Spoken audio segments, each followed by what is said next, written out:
જય દ્વારકાધીશ મિત્રો આ વાર્તા એક એવી દીકરીની છે જે કેનેડા સાસરે જાય છે.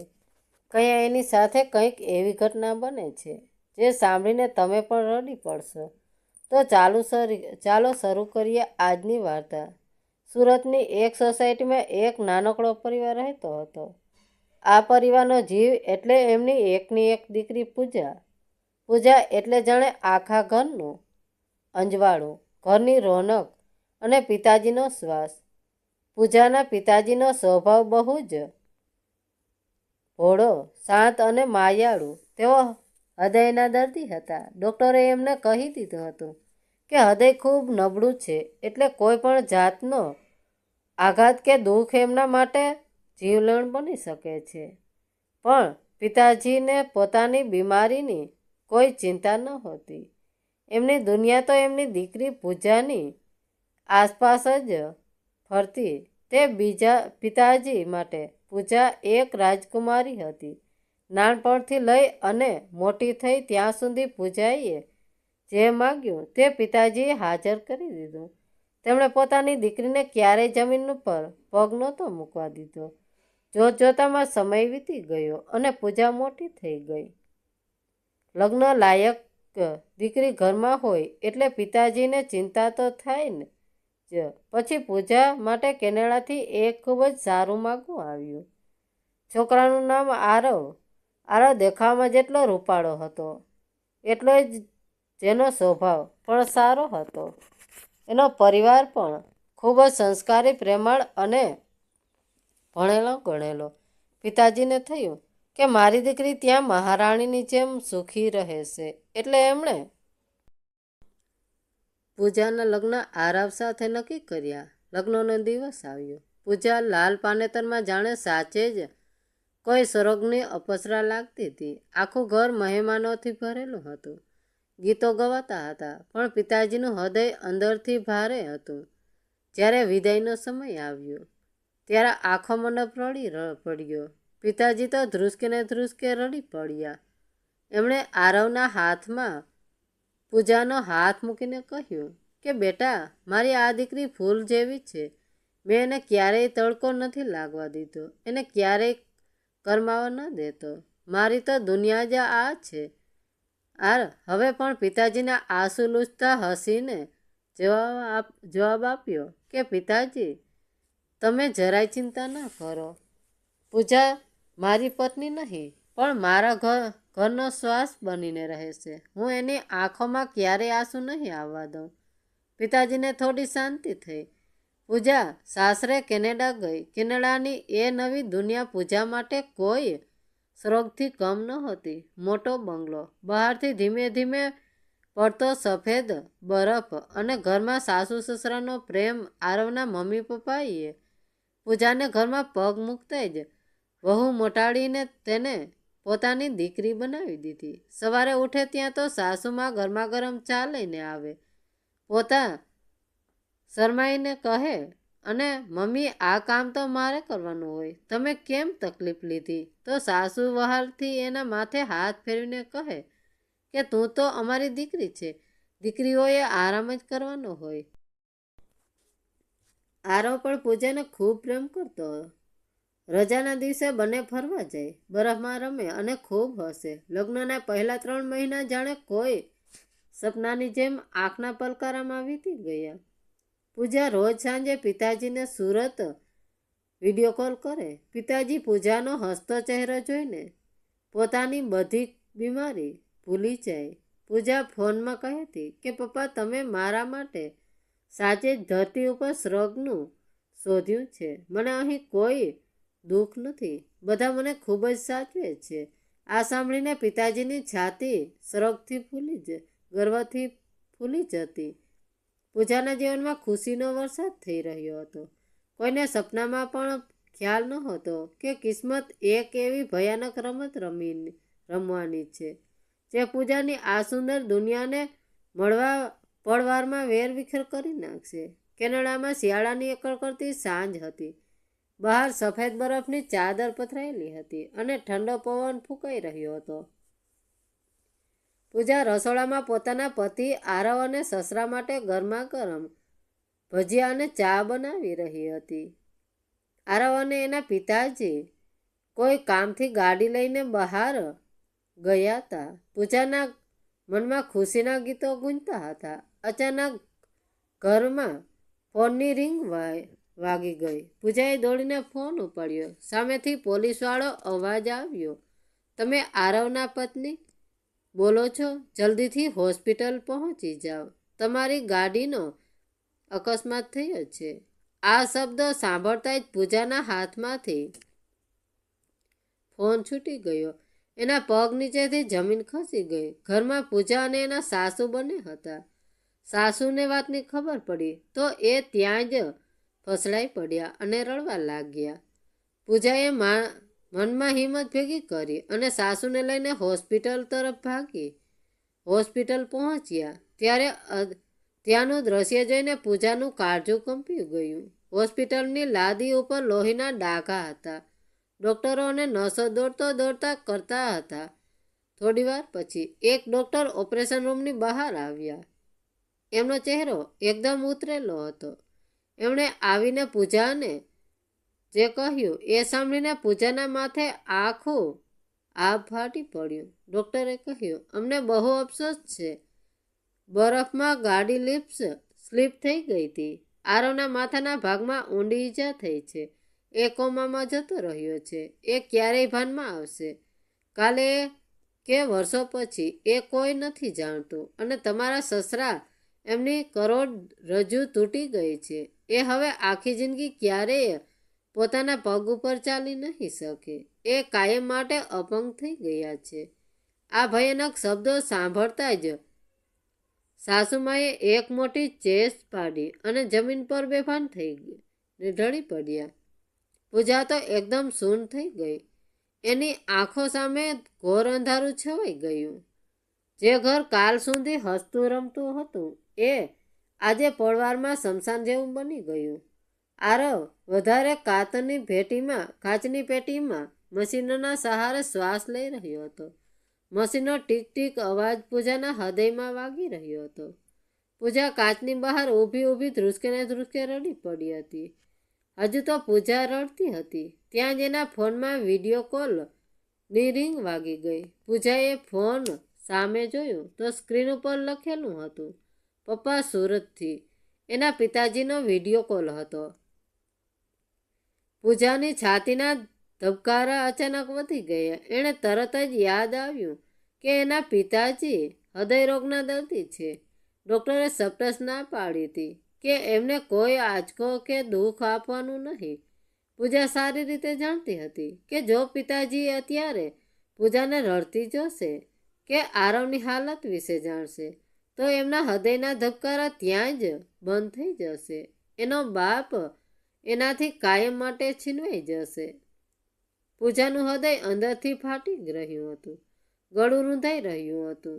પણ પોતાના બાપનો જીવ બચાવવા માટે આ દીકરીએ પોતાની છાતી ઉપર બહુ મોટો પથ્થર મૂક્યો. એ દોડીને હોસ્પિટલના બાથરૂમમાં ગઈ. ફટાફટ આંખના આંસુ લૂછ્યા, મોઢા ઉપર પાણી છાંટ્યું, વિખરાયેલા વાળ સરખા કર્યા. એણે એક ઊંડો શ્વાસ લીધો અને પોતાના ચહેરા પર એક ખોટું હાસ્ય ચોંટાડી દીધું. પૂજાએ વિડીયો કોલ ઉપાડ્યો. સામે પિતાજી હસતા બોલ્યા, મારી દીકરી શું કરે છે? આજે તારી બહુ યાદ આવતી હતી બેટા. પૂજાએ હસતા ખોટું બોલવાનું શરૂ કર્યું કે પપ્પા, હું તો બહુ જ મજામાં છું. હું અને આરવ તો અત્યારે બહાર ફરવા આવ્યા છીએ.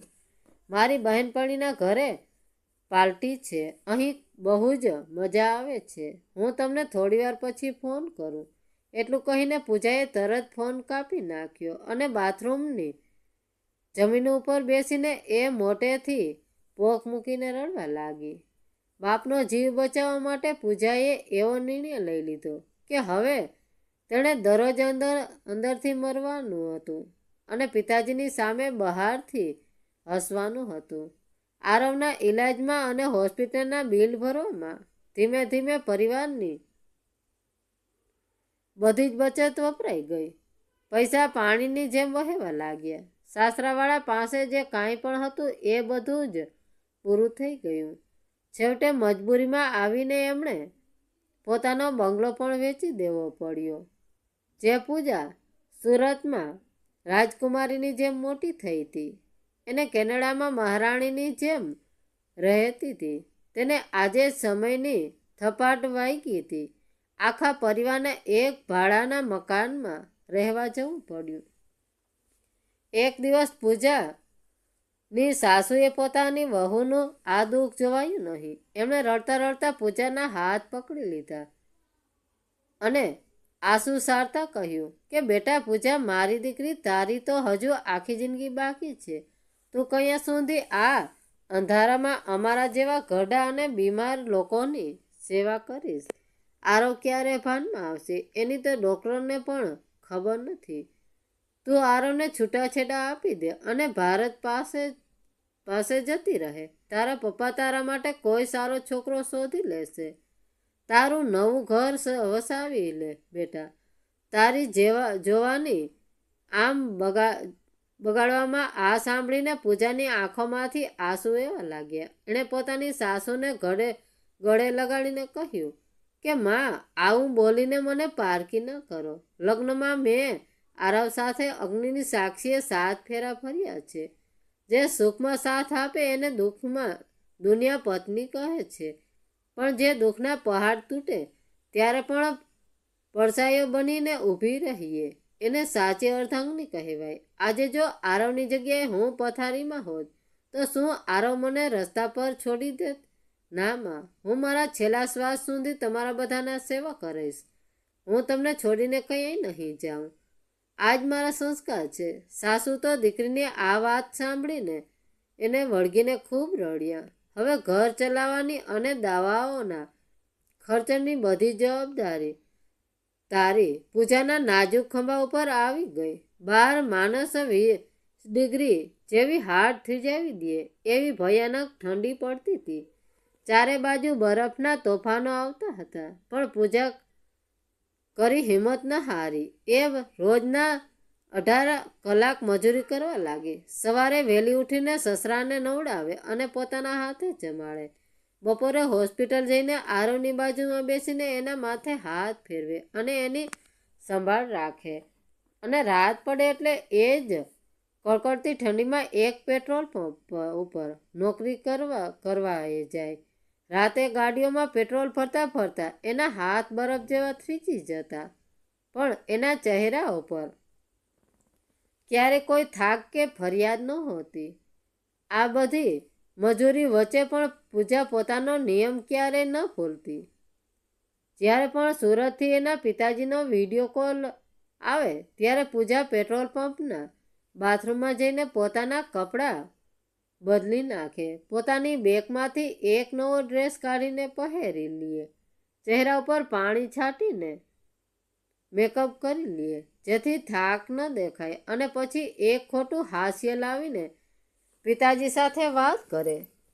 પિતાજી પૂછે કે બેટા આજે કયા ફરવા ગયા છે? તો પૂજા હસીને કહે કે પપ્પા, અમે તો આજે હોટલમાં જમવા આવ્યા છીએ.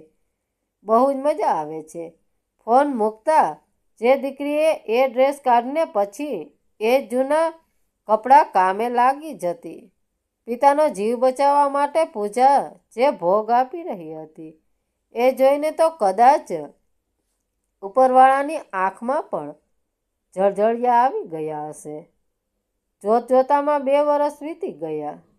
પૂજાની કાળી મજૂરી અને એના ખોટાએ હાસ્ય વચ્ચે દિવસો પસાર થઈ રહ્યા હતા. સુરતમાં પૂજાના પિતાજી હવે પોતાની દીકરી વગર રહી શક્યા નહોતા. પોતાની લાડકવાઈને રૂબરૂ જોયાને એને વહાલથી ગળે લગાડવાને 2 વર્ષના વાણા વાઈ ગયા હતા. પિતાજીનું હૃદય તો પહેલેથી જ નબળું હતું, પણ દીકરીના પ્રેમની તાકાત એમને ખેંચી રહી હતી. વિડીયો કોલમાં તો પૂજા રોજ દેખાતી, પણ બાપના જીવને હવે શાંતિ નહોતી મળતી. તેમને તો બસ એકવાર દીકરીના માથે હાથ ફેરવવો હતો. એક દિવસ પિતાજીએ વિચાર કરી લીધો કે હું મારી દીકરીને કીધા વગર જ સીધો કેનેડા જઈશ અને એને એક સરપ્રાઈઝ આપીશ. મારી દીકરી મને અચાનક પોતાના આંગણામાં જોઈને કેટલી ખુશ થઈ જશે. એ તો ખુશીની મારી નાચવા લાગશે. આવું વિચારીને પિતાજીએ પોતાની આખી જિંદગીની જે કાંઈ પણ થોડી ઘણી બચત હતી એ બધી ભેગી કરી અને એમાંથી કેનેડાની ટિકિટ કરાવી લીધી. દીકરી માટે સુરતની પ્રખ્યાત મીઠાઈઓ અને નવા કપડાં પણ લીધા. પૂજાને તો સપનામાં પણ ખબર નહોતી કે એના પિતાજી એને મળવા આવી રહ્યા છે. લાંબી મુસાફરી કરીને પિતાજી કેનેડા પહોંચ્યા.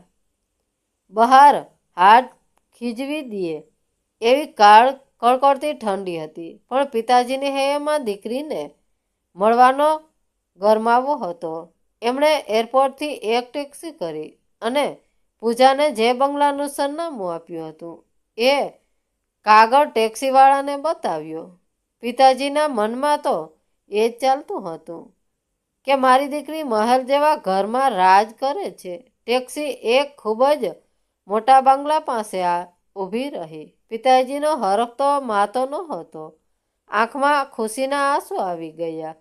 એમણે ગાડીમાંથી ઉતરીને હસતા હસતા બંગલાની બેલ વગાડી. થોડી વાર પછી દરવાજો ખુલ્યો, પણ અંદરથી કોઈક અજાણ્યો માણસ બહાર આવ્યો. પિતાજીએ પોતાની ભાષામાં પૂજા અને જમાઈ આરવનું નામ લીધું. પેલા માણસે જે જવાબ આપ્યો એ સાંભળીને પિતાજીના પગ નીચેથી જમીન સરકી ગઈ.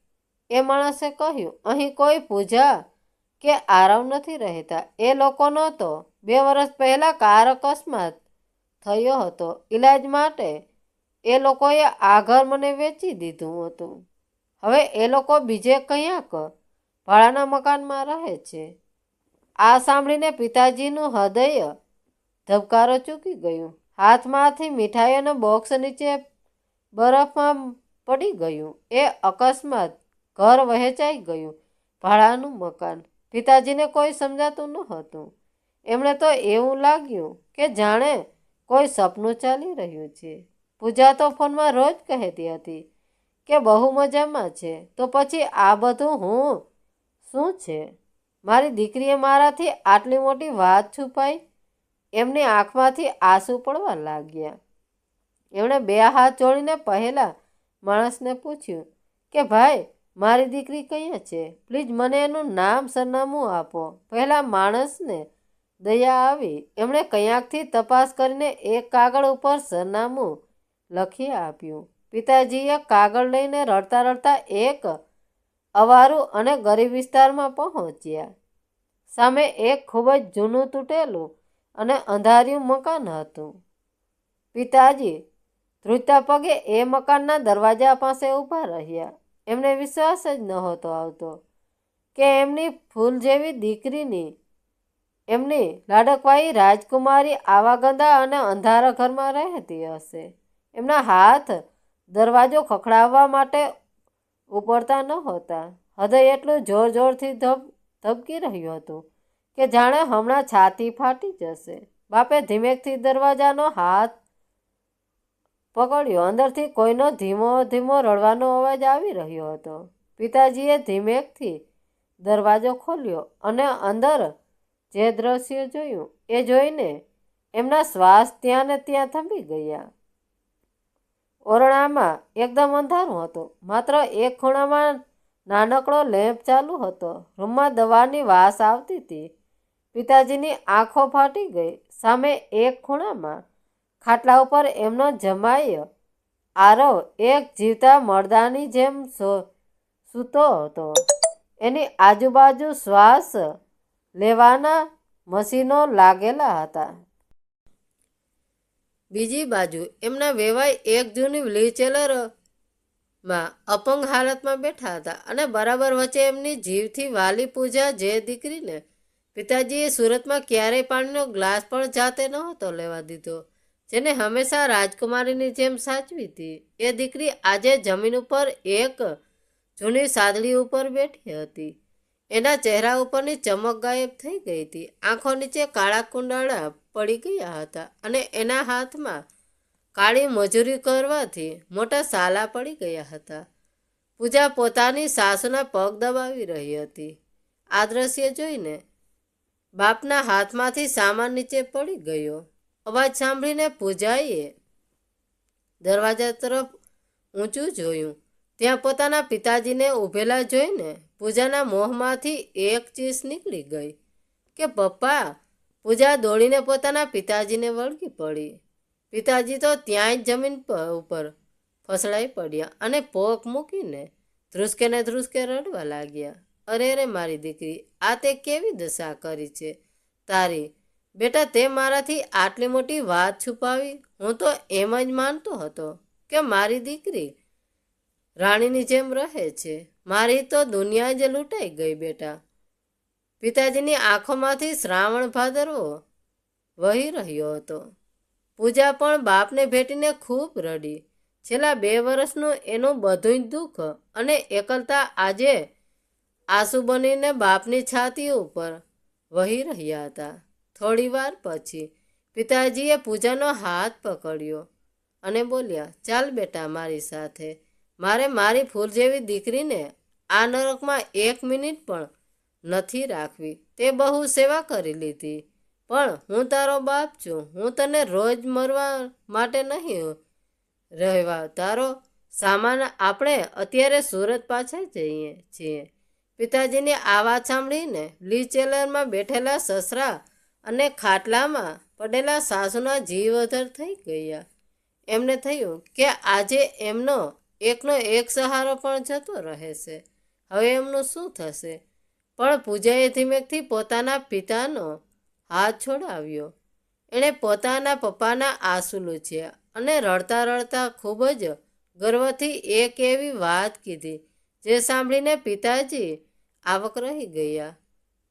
પૂજાએ કહ્યું કે પપ્પા, તમે તો મને નાનપણથી શીખવાડ્યું કે કન્યાદાન એટલે માત્ર દીકરીનું દાન નહીં, પણ એક એવા નવા પરિવારની જવાબદારીનું દાન. જ્યારે હું સાસરે આવતી હતી ત્યારે તમે જ કહેલું કે હવે આજ તારું ઘર છે. પૂજાએ ખાટલામાં પડેલા પોતાના પતિ આરવ સામે આંગળી ચીંધીને કહ્યું કે પપ્પા, તમારા દિલ ઉપર હાથ રાખીને કહો, જો આજે આરવની જગ્યાએ હું આ પથારીમાં હોત, જો મારો આવો અકસ્માત થયો હોત તો શું આરવ મને આમ રસ્તા ઉપર રઝળતી છોડી દેત? ના પપ્પા, એ પોતાનો જીવ આપીને પણ મારો ઈલાજ કરાવત. તો પછી આજે જ્યારે એમના ઉપર દુઃખનો પહાડ તૂટ્યો છે ત્યારે હું મારી ફરજમાંથી કેમ ભાગી જાઉં? સુખમાં તો આખી દુનિયા સાથ આપે પપ્પા, પણ દુઃખમાં સાથ છોડી દે એ સુરતની દીકરી નહીં. આ મારો પરિવાર છે, આ જ મારા ભગવાન છે. હું આમને આમ મરવા માટે ન છોડી શકું. પૂજાના મોઢેથી આ શબ્દો સાંભળીને પિતાજીની બોલતી બંધ થઈ ગઈ. એમને પોતાની દીકરી ઉપર ગર્વ થવા લાગ્યો. પૂજાના મોઢેથી નીકળેલો એક શબ્દ પિતાજીના હૃદયની આરપાર નીકળી ગયો. જે દીકરીને એ નાદાન અને ઢીંગલી સમજતા હતા તે આજે આટલી મોટી સમજદાર અને ત્યાગની મૂર્તિ બની ગઈ હતી. પિતાજીની આંખમાંથી વહેતા આંસુ હવે ગર્વના આંસુમાં બદલાઈ ગયા હતા. એમણે પૂજાને ગળે લગાડી લીધી અને એમની છાતી ગર્વથી પોળી થઈ ગઈ. પિતાજીએ પોતાનો સામાન નીચે મૂકી દીધો અને બોલ્યા કે બેટા, તે આજે મારે આંખો ખોલી નાખી. સાચે જ મેં તને સંસ્કાર આપવામાં કોઈ કચાશ નથી રાખી. મને ગર્વ છે કે તું મારી દીકરી છે. તારી વાત એકદમ સાચી છે. સંકટ સમયે પરિવારનો સાથ છોડી દે એ માણસ નહીં પણ કાયર કહેવાય. પણ બેટા, હું પણ એક બાપ છું. હું મારી દીકરીને આમ એકલી આટલી બધી કાળી મજૂરી કરતા કેમ જોઈ શકું? પિતાજીએ પૂજાના માથે હાથ મૂકીને એક નિર્ણય લીધો.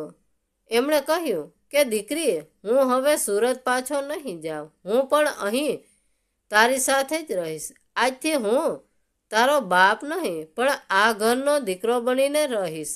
મારા જમાઈ અને વેવાઈની સેવા હવે હું પણ કરીશ. આપણે બધા મળીને આ ખરાબ સમયનો સામનો કરશું. હવે તું એકલી નથી બેટા, તારો બાપ તારી સાથે ઊભો છે. આ સાંભળીને ખાટલામાં પડેલા સાસુ અને વ્હીલચેરમાં બેઠેલા સસરાએ બે હાથ જોડીને પિતાજીની સામે રડવા લાગ્યા. સસરા ધ્રુજતા અવાજે બોલ્યા કે વેવાઈ, તમે તો સાક્ષાત ભગવાન છો. તમારી દીકરીએ તો અમને નવું જીવન આપ્યું જ છે, પણ તમે પણ આ ઉંમરે અમારા માટે આટલો મોટો ત્યાગ કરો છો. આવા વેવાઈ ભગવાન સોને આપે. અમારો આરવ બહુ નસીબદાર છે કે એને પૂજા જેવી પત્ની અને તમારા જેવા પિતા મળ્યા. બીજા દિવસથી પિતાજીએ ઘરની અડધી જવાબદારી પોતાના માથે લઈ લીધી. સવારે વહેલા ઉઠીને પિતાજીની સસરાને નવડાવે, સાસુને સમયસર દવા આપે અને ઘરનું બધું પરચુરણ કામ કરી લે. હવે પૂજાને થોડો આરામ મળવા લાગ્યો. 2 શિફ્ટમાં કામ કરવાના બદલે એને થોડો શ્વાસ લેવાનો સમય મળ્યો. પિતાજી બપોરે હોસ્પિટલ જાય અને આરવની બાજુમાં બેસીને હનુમાન ચાલીસાનો પાઠ કરે. ભગવાનને આંસુ વહાવીને પ્રાર્થના કરે કે હે ઈશ્વર, મારા જમાઈને જલ્દી સાજો કરી દે. થોડા દિવસો આમ શાંતિથી વીતી ગયા. ઘરમાં થોડી આશાનું કિરણ દેખાયું. એક દિવસ હોસ્પિટલના ડૉક્ટરે પૂજાને પિતાજીને પોતાની કેબિનમાં બોલાવ્યા. ડૉક્ટરના ચહેરા ઉપર ખૂબ ગંભીરતા હતી. એમણે પૂજાને કહ્યું કે પૂજા, આરવના મગજમાં જે લોહી જમી ગયું છે એ હવે ધીમે ધીમે ખતરનાક બની રહ્યું છે. જો આવતા મહિને આપણે એક ઓપરેશન નહીં કરીએ તો આરવ કાયમ માટે કોમામાં જતો રહેશે અથવા એનો જીવ પણ જઈ શકે છે. આ ભયાનક વાત સાંભળીને પૂજાને પિતાજીના પગ નીચેથી જમીન સરકી ગઈ. પૂજાએ રડતા રડતા 2 હાથ જોડીને પૂછ્યું, તો સાહેબ, ઓપરેશન જલ્દી કરી નાખો. તમે કહેતા હોય તો હું મારી લોહી આપી દઉં, પણ મારા આરવને બચાવી લ્યો. ડૉક્ટરે નીચું જઈને કહ્યું, આ ઓપરેશન બહુ જોખમી છે. એનો ખર્ચ લગભગ 50 લાખ રૂપિયા જેટલો થશે. તમારે 1 મહિનામાં આ પૈસા જમા કરવા પડશે, નહીંતર અમે ઓપરેશન શરૂ નહીં કરીએ. આ રકમ સાંભળીને પૂજાના મગજમાં અંધારું છવાઈ ગયું. ઘરમાં તો 2 ટક ખાવાના પણ ફાફા હતા કે આટલા બધા પૈસા કયાંથી લાવવા. પૂજા જમીન ઉપર બેસી ગઈ અને ડૂસકા ભરવા લાગી. હવે શું થશે? શું આરવ સાચે જ એમને છોડીને જતો રહેશે? એનો બધો સંઘર્ષ શું પાણીમાં જશે? ત્યારે જ પિતાજીએ પૂજાને ઊભી કરી. એમની આંખોમાં એક અલગ જ ચમકમતા હતી. એમણે દીકરીની આંખોમાં આંખ નાખીને કહ્યું કે બેટા, તું હિંમત ન હાર. જ્યાં સુધી તારો બાપ જીવતો છે ત્યાં સુધી તારા કંકુને કાંઈ નહીં થવા દઉં. ઈશ્વર રસ્તો જરૂર કાઢશે. હોસ્પિટલથી ઘરે પાછા ફર્યા પછી પિતાજી સીધા જ એક ખૂણામાં ગયા અને ફોન કાઢ્યો. એમણે સુરતમાં પોતાના એક મિત્રને ફોન લગાવ્યો. મારે તારી એક મદદ જોઈએ છે. મારું સુરતવાળું ઘર જે મેં મારી આખી જિંદગીની કમાણીથી બનાવ્યું હતું એ આજે ને આજે વહેંચીને માર. જે ભાવે પણ મારે 50 લાખ રૂપિયાની અત્યારે જ જરૂર છે. મારી દીકરીનો જીવ જોખમમાં છે. સામેથી મિત્રએ પૂછ્યું, પણ ભાઈ, એ ઘર તો તારા એકમાત્ર સહારો છે. જો એ વહેંચી દઈશ તો તું પાછો આવીને ક્યાં રહીશ? તારા ઘડપણનો સહારો શું? પિતાજીએ જવાબ આપ્યો કે દોસ્ત, મારી દીકરીના સુહાગ કરતાં મારું મકાન કે મારો આશરો મોટો નથી. જો મારી પૂજા જ રડતી રહેશે તો એવા ઘરમાં રહીને હું શું કરીશ? મારું ઘર વહેંચી જાય એ મંજૂર છે, પણ મારી દીકરીના આંખમાં કાયમી આંસુ મને મંજૂર નથી. તું બસ કાગળિયા તૈયાર કર. જ્યારે પૂજાને ખબર પડી કે એના પિતાજીએ પોતાનું સર્વસ્વ પોતાનું એકમાત્ર ઘર એના પતિ માટે વહેંચી દીધું છે. ત્યારે એ પિતાજીના પગ પકડી અને પોક મૂકીને રડી પડી કે પપ્પા, તમે મારા માટે કેટલું કરશો? મેં તો તમારા ઘડપણનો સાયડો પણ છીનવી લીધો. પિતાજીને ઊભી કરીને માથે હાથ ફેરવતા કહ્યું કે બેટા, તે પારકા પરિવાર માટે આખી જવાની ઘસી નાખી તો શું એક બાપ પોતાની દીકરી માટે ઈંટોનું મકાન પણ ન આપી શકે? મારું ઘર તો તારું હાસ્ય છે દીકરી. સાસુ સસરા પણ પિતાજીના આ બલિદાન આગળ હાથ જોડીને નસમસ્તક થઈ ગયા. થોડા જ દિવસોમાં સુરતનું ઘર વહેંચાઈ ગયું અને પૈસા કેનેડા પહોંચી ગયા. પિતાજીએ દોડીને હોસ્પિટલમાં જમા કરાવી દીધા. ડૉક્ટરોએ તાત્કાલિક ઓપરેશનની તૈયારી શરૂ કરી દીધી. ઓપરેશન થિયેટરની બહાર લાઇટ ચાલુ થઈ ગઈ. અંદર ડૉક્ટરો આરવનું ઓપરેશન કરી રહ્યા હતા અને બહાર પૂજા એના પિતાજી અને સાસુ સસરા ભગવાનને પ્રાર્થના કરી રહ્યા હતા. એક કલાક જાણે એક યુગ જેવો લાગતો હતો. સાસુ સસરાની આંખોમાંથી આંસુ છુપાતા નહોતા. પૂજા હાથમાં માળા લઈને સતત ભગવાનનું નામ જપી રહી હતી. પિતાજી પોતાની દીકરીને સાતી સરસી ચાપીને બેઠા હતા અને ઈશ્વરને કરગરી રહ્યા હતા. ઓપરેશન સતત 7 કલાક ચાલ્યું. 7 કલાક પછી ઓપરેશન થિયેટરની લાઇટ બંધ થઈ. દરવાજો ખુલ્યો અને ડૉક્ટર બહાર આવ્યા. ડૉક્ટરના કપડા ઉપર લોહીના ડાઘા હતા અને ચહેરો પરસેવે રેબઝેબ થઈ ગયો હતો. એમણે માસ્ક નીચે કર્યું. પૂજા અને પિતાજી દોડીને એમની પાસે ગયા. પૂજાના શ્વાસ અધર થઈ ગયા હતા. એનો અવાજ કંપી રહ્યો હતો કે સાહેબ, મારો આરવ કેમ છે? ડૉક્ટરે એક લાંબો શ્વાસ લીધો. એમના ચહેરા ઉપરનો થાક અચાનક ગાયબ થઈ ગયો અને હોઠ ઉપર એક શ્રીમત આવી ગયું. એમણે પૂજાના માથે હાથ મૂકીને કહ્યું કે દીકરી, મેં મારી આખી જિંદગીમાં આવા હજારો ઓપરેશન કર્યા છે, પણ આજનો દિવસ કંઈક અલગ જ હતો. જ્ઞાન તો માત્ર રસ્તો બતાવે છે, પણ આજે તમારી નિસ્વાર્થ સેવા, તમારા અતૂટ પ્રેમ અને એક બાપના બલિદાન સામે વિજ્ઞાન પણ ટૂંકું પડી ગયું. ઓપરેશન એકદમ સફળ રહ્યું છે. આરવનો જીવ બચી ગયો છે અને સૌથી મોટો ચમત્કાર તો એ છે કે તમારો આરવ કોમામાંથી બહાર આવી ગયો છે. આ શબ્દો કાને પડતા જ પૂજાના હાથમાંથી ભગવાનને માળા છૂટી ગઈ. એ જમીન પર બેસીને ધ્રુસકે રડી પડી. પણ આ વખતે એ આંસુ દુઃખના નહોતા, પણ હરખના હતા. એની 2 વર્ષની કાળી મજૂરી આજે સફળ થઈ ગઈ હતી. પિતાજીએ હાથ જોડીને આસમાન તરફ જોયું અને રડતા રડતા ઈશ્વરનો આભાર માન્યો. વ્હીલચેરમાં બેઠેલા સસરા અને બીમાર સાસુ તો એકબીજાને ભેટીને ચોધારા આંસુએ રડવા લાગ્યા. એમનો ખોવાયેલો દીકરો આજે પાછો આવી ગયો હતો. થોડીવાર પછી નસે આવીને કહ્યું કે આરવને હવે પૂરેપૂરું ભાન આવી ગયું છે. તમે લોકો એને મળી શકો છો. પૂજા ધ્રુજતા પગે ઓપરેશન રૂમમાં ગઈ. સામે પથારીમાં આરવ સૂતો. એની આંખો ધીમે ધીમે ખુલી રહી હતી. પોતાની સામે ઊભેલી પૂજાને જોતા જ એના હોઠે જ મહકા. પૂજા દોડીને આરવ છાતી ઉપર માથું રાખીને ખૂબ રડી. જાણે એના મનનો બધોય જ ભાર અને બધોય જ થાક આજે હળવો થઈ ગયો હતો. આરે ખૂબ જ ધીમા અવાજે પૂજાના માથે હાથ ફેરવતા કહ્યું કે પૂજા, મને બધું જ યાદ છે. હું ભલે કોમામાં હતો, પણ મારો જીવ મારી આસપાસ જ ફરતો હતો. તારી દિવસ રાતની કાળી મજૂરી, -20 ડિગ્રીમાં પેટ્રોલ પંપ ઉપરની તારી નોકરી, મારા મા બાપની તે કરેલી સેવા અને પિતાજીએ આપેલું બલિદાન. પૂજા, તે આજે મને નવું જીવન આપ્યું છે. તારા જેવી અર્ધાંગની મળવી એ તો સાક્ષાત ભગવાનના મળવા બરાબર છે. એટલામાં પિતાજી રૂમમાં આવ્યા.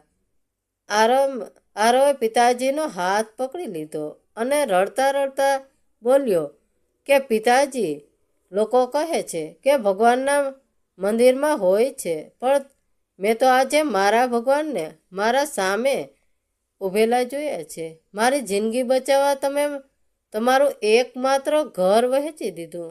તમારો આ ઉપકાર હું 7 ભવ સુધી નહીં ચૂકવી શકું. પિતાજી હસીને આરવના માથા ઉપર હાથ મૂકીને કહ્યું કે દીકરા, ઘર તો માટી અને ઈંટોનું બનેલું હોય છે. એ તો કાલે બીજું નવું બની જશે, પણ મારી દીકરીનું ઘર તો તું જ છે બેટા. તું સલામત છે તો અમારો આખો સંસાર સલામત છે. તે મારી દીકરીને ક્યારે રડવા નહોતી દીધી, તો હું તને કેવી રીતે છોડી દઉં? પૂજાની શ્રદ્ધા, કઠોર પરિશ્રમ અને એક બાપના આ અનોખા બલિદાન સામે ખુદ ઈશ્વર પણ હારી ગયા. સાસુ સસરાએ પૂજાને સાક્ષાત ઘરની લક્ષ્મી માનીને પૂજવાનું શરૂ કર્યું. ધીમે ધીમે સમય બદલાયો. આરવ એકદમ સાજો થઈ ગયો. એણે એને ફરીથી નવી નોકરી શરૂ કરી. પૂજા અને આરવની મહેનતથી થોડા જ વર્ષોમાં એમણે એક સુંદર બંગલો બનાવ્યો. પણ આ વખતે એ બંગલાના મુખ્ય દરવાજા ઉપર આરવ કે પૂજાનું નામ નહોતું લખ્યું, પણ મોટા અક્ષરે લખેલું હતું, પિતાજીની કૃપા. કન્યાદાન એટલે માત્ર દીકરીને વિદાય કરવી એવું નથી, પણ નવા પરિવારને પોતાનો માનવો એ જ સાચો ધર્મ છે. પૂજા અને એના પિતાજીએ દુનિયાને બતાવી દીધું કે સુખમાં તો સબિત ઘણા મળે, પણ દુઃખમાં દસાઈઓ બનીને સાથે ચાલે એ જ સાચો પરિવાર છે. તો મિત્રો, વાર્તા કેવી લાગી? સારી લાગી હોય તો કોમેન્ટ કરીને જરૂર જણાવજો. ધન્યવાદ મિત્રો. રાધે રાધે. જય દ્વારકાધીશ મિત્રો.